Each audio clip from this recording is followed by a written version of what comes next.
Okay, next video. We got here in 1958, or around that time, RCA Deluxe portable television. It's in pretty good condition. And it's got VHF. Pretty nice. So the guy I restore radios for, he brought some radios over to fix, and he said, I'm giving you 2 TVs. He didn't even ask me, he just said, bring in radios over, you can have these TVs. I don't have any more room. So I said, all right, thank you very much. And yeah, I love this. This is super cool. Super atomic looking. I mean, look how compact that is for the 50s. That's amazing. And also, I'm gonna do a video on this one too. Another RCA he gave me. That is very stylish. The back looks good. So he told me he had someone work on it and try to get it working a while ago, and then the guy who was working on it said, there's some parts I can't get, so I'm gonna have to, stop restoring it. So that's all I know about it. I got the schematic for it. I was able to download it. 14PD 8053U. So yeah, let's take the back off. Let's see how much work has been done to this over the years. Another project with a circuit board. Have mercy on me. Damn, I thought only Philco did that. I mean, I know RCA CTC series did it, but I didn't think these early black and whites. Damn it, that's a bummer. Okay, so tuner up there, high voltage section, horizontal output, catalytic down there, looks like damper. Got a bunch of duct tape around the centering rings because that plastic breaks off. This is just not screwed down. You get the tube layout, right? Yeah, you do. Cool. Okay. And the horizontal frequency coil. Oh, that is loose.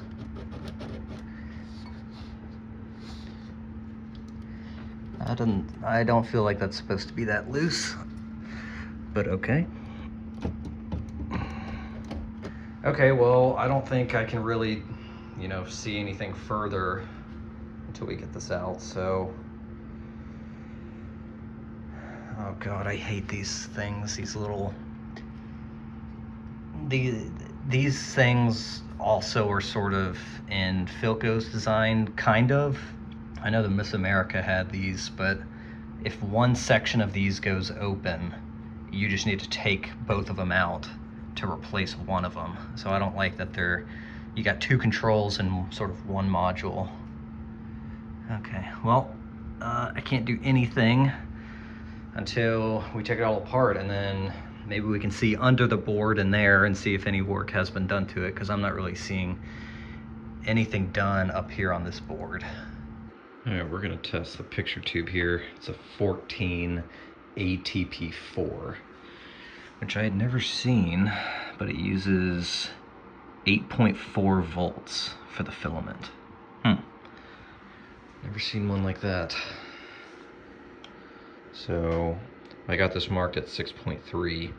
Doesn't match it right there, but that's 6.3. I tested it. So we'll go up a little bit. And we got the filament glowing.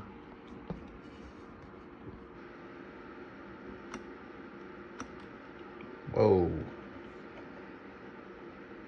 Is that real?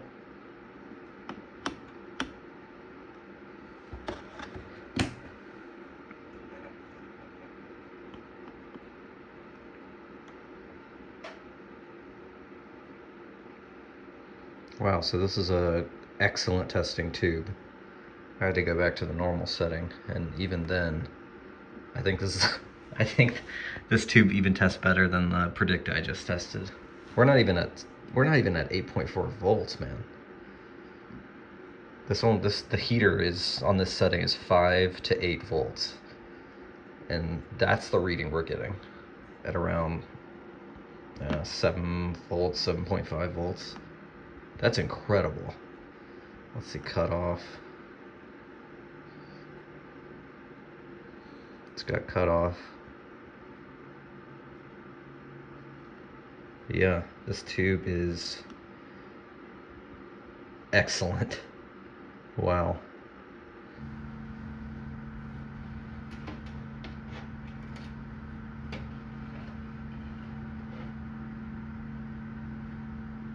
Cool.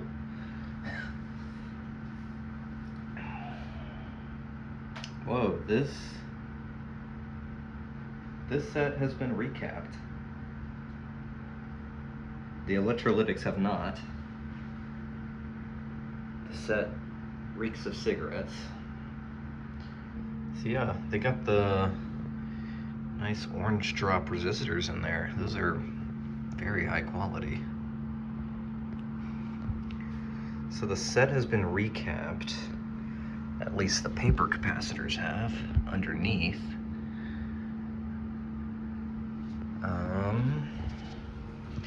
But I look down, this electrolytic is, oh, there's two electrolytics. This one is still in circuit, so I imagine this one is as well.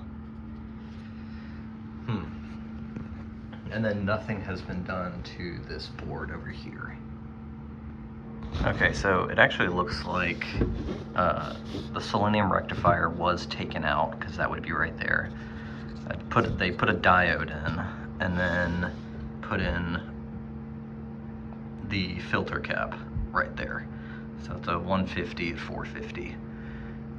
So they changed that one, but yeah, the other cans, there's another capacitor, right, or another electrolytic right there that comes out right there that has not been replaced. So that's this one right here. I'm just now seeing this is a replacement tube. Superior, the serviceman's tube. The warranty expires March 1970. All right, we're way past that. 14 ATP4. Surprised I didn't see that before, but yeah, it's a replacement tube. No wonder it tested so strong.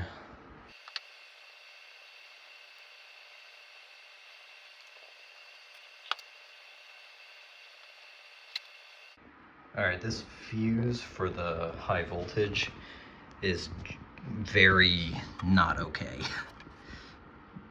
So it looks like they're using one of those screws that it has like the plug on the end of it that attaches to it that you plug in and twist, but it looks like that the top of it is missing. So what they did for one side of the fuse is add this little just piece of metal to hold the fuse in, but also have voltage going through it. And it's just exposed like that. So I'm gonna change that. I have new fuse holders that are gonna be much better. And then come on the other side, just took the tube out. But you can see now this is the electrolytic can I was talking about that needs to go. And then there's that fuse. So let me replace the electrolytic capacitor, the fuse. It looks like the board, the circuit board, looks like it has some screw places. So there's one up here that's keeping the circuit board in place, but I don't see any others. So I'm gonna try to line up and see if we can get this screwed back down, because I have a lot of those screws. Okay, well, I was taking out the tubes to clean them. Looks like this damper has gone to air. You can see sort of the the white on the inside there. And there's also some specks on the inside that also makes me think it's gone to air. And it has a wobbly base too, so we'll see if I have another 17AX4 damper. If not, I can just order one, but yeah, this I didn't even realize some of these tubes also use the same tube sockets as the Philco Predicta. Pretty cool, huh? I think if I want to replace the caps on this board, which definitely need to be replaced, there's a shield, there's like a metal shield here that needs to come up for me to access all the caps on this board. I'm just trying to think of how I would go about that, because getting that board out completely, it would be no easy task. I think it would actually be easier on a Predicta. Okay, looking back at the electrolytic down here, this is still in circuit. So that goes to what? The other selenium rectifier. So there are two selenium rectifiers in here. One to ground, the other one to B+. So what is this replacing right here? Okay, so we do have two selenium rectifiers here. This right here is a 150 microfarad cap, that's C1, and they also had a separate one for C2 down there. Okay, so those are supposed to be two different caps. So this one's been replaced pretty, I mean, not securely, but it's been replaced. This one also needs to go. I never have had a good one of these, maybe once have a good one, and could be wrong, but that looks like a replacement vertical output transformer. Wonder how many hours this set did have on it. With a replacement tube, looks like a replacement vertical output. Yeah, with those wires spliced in there. See that black tape? Those are all spliced in. Okay, so that was replaced. That looks like some shoddy soldering right there. I put in a new fuse. Very easy to do. Just got it in there. It's just one of those ones you unscrew, but it was a lot safer than whatever, you know, this one was. So okay. So let me think. I'm trying to think of the best place to put in a terminal strip for this can capacitor, or if I just restuff the can, because there's a lot going on there. Okay, so I cleaned this up a bit. There was one electrolytic from up here. It's a 22 microfarad, or a 20 microfarad at 50 volts, and I just rerouted it to down here. It's going to the same ground. And then that frees up this space up here to replace these other two capacitors that I still need to do.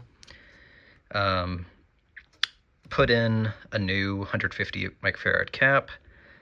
Instead of it just dangling there, I put it on a terminal strip with a new 1N4007 diode.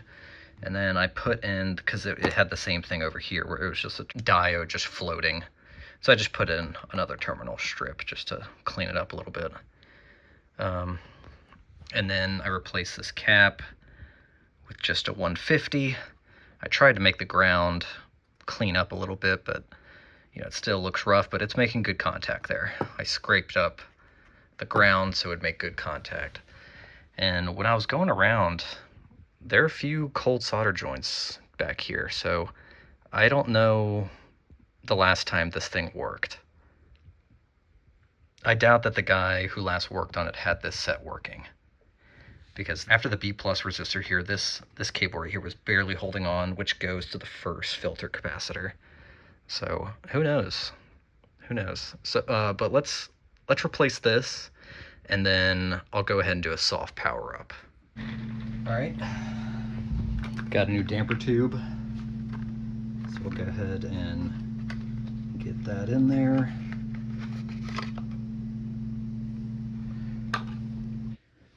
All right, we're gonna slowly bring up the volts. over a period of like 5 minutes. The watts go up, but then they slowly start to drop, which is good. That's what we want. All right, 40 volts. Still looking good. Still climbing in watts. Let's kill this light. I'm starting to see filaments. Let's go to 80 volts.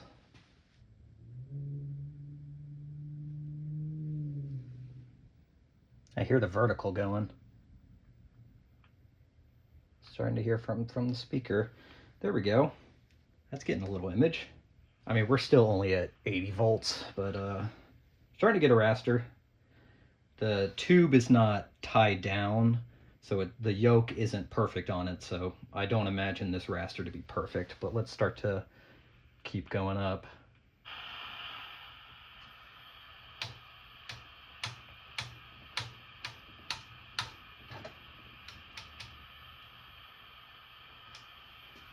That horizontal sounds way too off. All right, there we go. There's the image.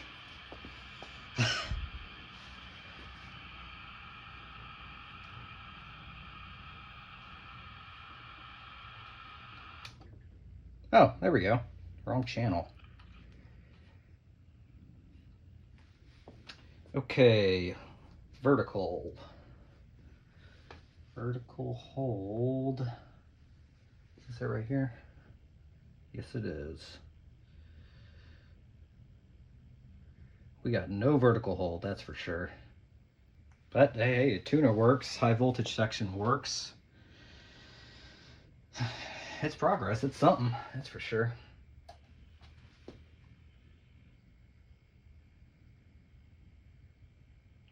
Brightness all the way up. Yeah, very good tube. Let's see, we got height and vertical linearity. Okay, well, good progress. All right, there we go. We got the image looking a lot better, but no vertical lock, or very poor vertical locking. But it's trying. Wow, that image is actually very nice.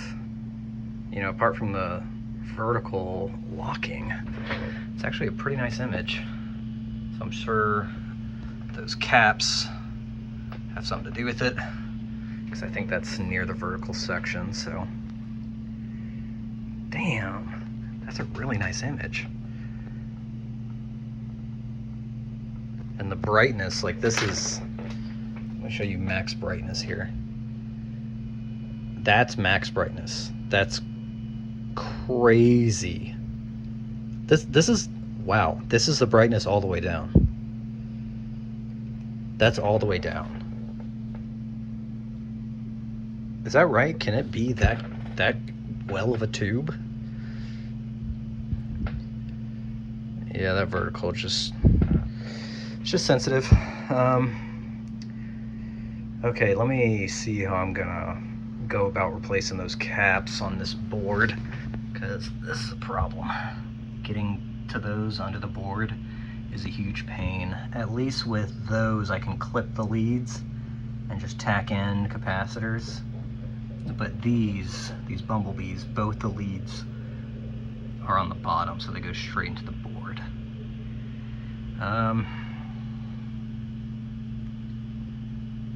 Okay, so I'm gonna clip off all of these caps that I can, and then I'll come back and figure out how to get to those caps down there, because that is going to be a pain in the ass. Okay, there we go. It's simple enough. It's just a lot of finagling. I replaced the caps on the board is basically the update here. A lot of finagling the back of the board, but I got the new capacitors put in, and this is the vertical section down here, so those 4 caps, 1, 2, 3, 4, replaced them, and then the other caps up here. We got a pretty rock solid image. Height might need to come down a little bit. But it looks good. Let me turn off the light here. This is good. Yoke needs some adjustment. Height needs to come down, maybe bring in the width. And as you can see up there, the centering rings are just free floating. So I need to come up with a system to sort of lock them in place. I don't know. What? I don't know, it's probably nothing. So we are having It's nothing at all. some vertical locking issues. It's very soft, or touchy, I should say, very touchy.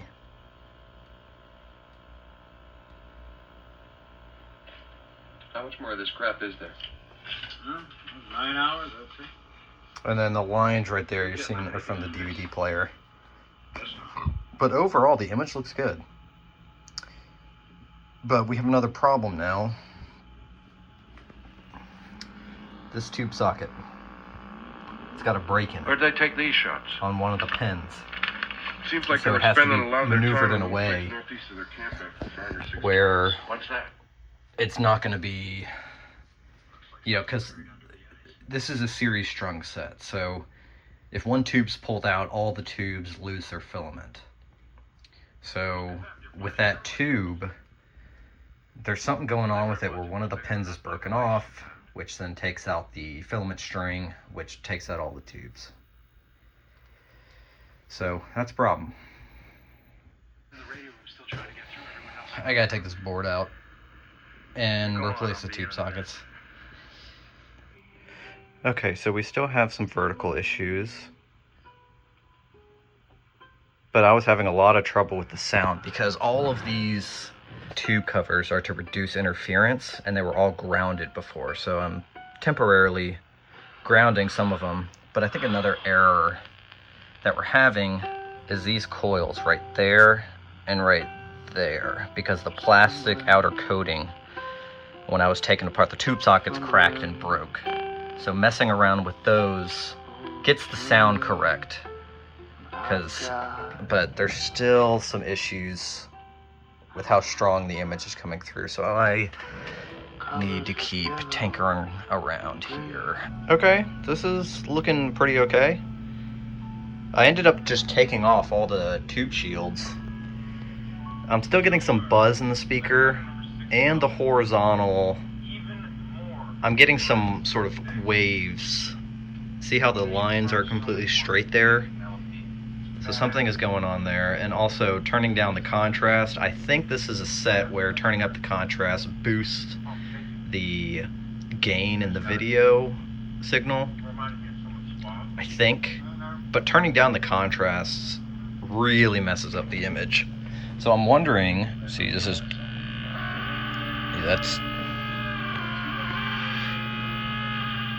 that's turning down the contrast, which is not good. Okay, we got some progress here, actually. Keep waiting, I don't care about her. Okay, so the covers that cover those two coils, that one is for the second IF, that's for the third IF right there. So the first IF, or the second IF was broken, that outer thing was broken, so that the adjustment coil, or the adjustment thing, was just free floating. And so I said, okay, so I just switched them, and I guess the second IF is a little more touchy and more sensitive. So I put the one from the third IF in there, it's the same one, and put the broken one into the third video IF, which is a little less important, it's not as finicky. And we do get better sound. Contrast is still a little messed up, and we still have some wonkiness. I mean, you can just tell the horizontal is still a little flaky. So let's see, if we turn up the brightness, I mean, it's a good image, it just always needs adjusting, so, and we got some centering issues we gotta take care of. Nobody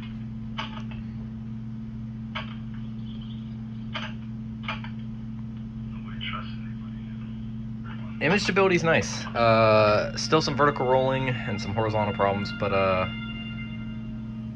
the VHS plays nice on it and DVD, so it's a great milestone. I still want to try a different 8 AW8 sync separator and the video IF tubes to see if that has any effect. Okay, so I guess this is where we're going to leave off for now. I'm going to wait for those tubes to come in, but yeah, you can see the squigglies here from the horizontal oscillator not being correct. Tell me about the guy at work who talked too much.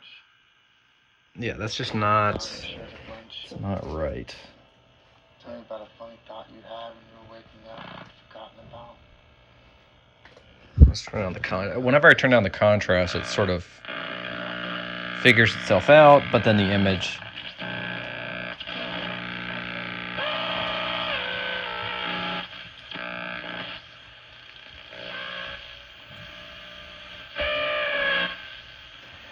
figures itself out, but then I gotta adjust the IF coil again to get sound back.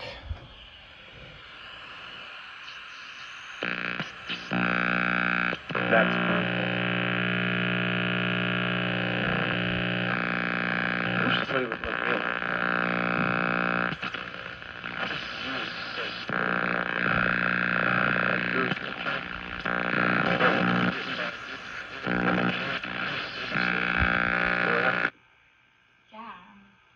Okay, so I turned down the contrast a little bit, had to readjust the video IF coil, the third video IF coil, and now we have a good image again where you can see the blacks a bit better and the highlights are brought down a little bit, but the vertical instability is still a thing. So we're gonna say the sync separator, new sync separator tube has a what that has to say about it. Maybe try and change out the horizontal oscillating coil, or change out the horizontal oscillator tube to see if that helps. Okay, so I got the new 2 different 6CU8s in the mail, and the picture's rock solid. No more rolling. I still am getting some buzz in the sound, so I need to still figure out what to do about that broken video coil there. Yeah, of course. Or adjustment for it. Coil's fine, but the adjustment for it is the plastic part's broken off. It's going to be really lonely when you sleep. So yeah, once we get the sound correct, we'll be good here.